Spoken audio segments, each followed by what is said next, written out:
Mummy आलं लसूण paste, दही, लिंबू, हळद, जिरा पावडर, धना पावडर, लाल मिरची पावडर, मीठ, तेल, चिकन मसाला अर्धा तासासाठी मॅरिनेट करायला बाजूला ठेवायचं.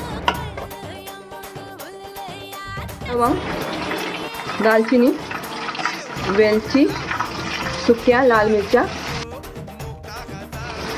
कांदा, आलं आणि लसूण, भिजवलेले काजू, टोमॅटो, हळद, मिरची पावडर, मीठ, थोडंसं पाणी.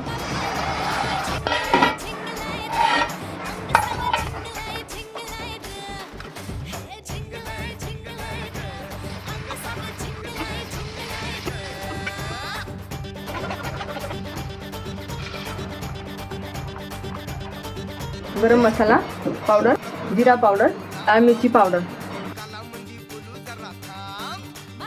कस्तुरी मेथी,